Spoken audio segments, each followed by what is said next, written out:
આજરોજ વન વિભાગ છોટાઉદેપુર દ્વારા છોટાઉદેપુર રેન્જના પીપલેજ ગામે 20 હેક્ટરમાં આધુનિક ટેકનોલોજીનો ઉપયોગ કરી ડ્રોન દ્વારા બીજ વાવેતર કરવામાં આવ્યા. જ્યાં વાવેતર કરવું મુશ્કેલ હોય એવા જંગલ વિસ્તારમાં માનનીય સાંસદ શ્રી જશુભાઈ રાઠવા તથા ધારાસભ્ય શ્રી રાજેન્દ્રસિંહ રાઠવા, છોટાઉદેપુર તાલુકા પંચાયત પ્રમુખ શ્રીમતી કલ્પનાબેન રાઠવા, ભાજપ મહામંત્રી મુકેશભાઈ પટેલના હસ્તે પીપલેજ ગામમાં બીજ નાખવાની શરૂઆત કરવામાં આવી. જેમાં રસિકભાઈ રાઠવા છોટાઉદેપુર તાલુકા ભાજપા પ્રમુખ, સરપંચ શ્રી રમેશભાઈ રાઠવા, કિશોરભાઈ રાઠવા, કાળુભાઈ, સંગ્રામસિંહ રાઠવા અને નાયબ વન સંરક્ષક શ્રી આર.બી. સોલંકી અને છોટાઉદેપુર આર.એફ.ઓ. નિરંજન રાઠવા, બીડી રાઠવા અને વનપાલ, વનરક્ષક વગેરે હાજર રહ્યા અને એક પેડ માં કે નામ અંતર્ગત સાંસદ અને ધારાસભ્યના હસ્તે વૃક્ષારોપણ પણ કરવામાં આવ્યું હતું.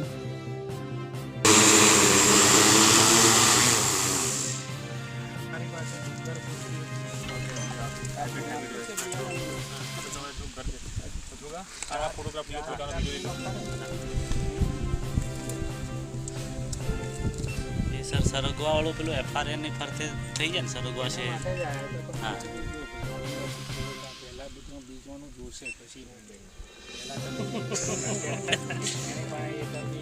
હા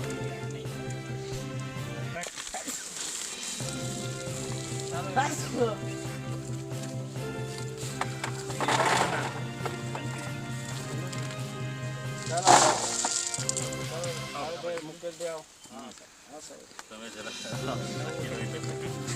બીજા મેં નાખવાનું કે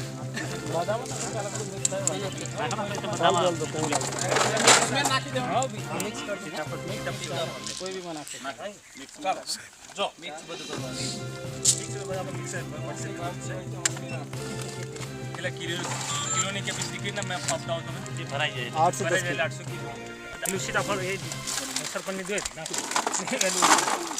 મારી લો મારી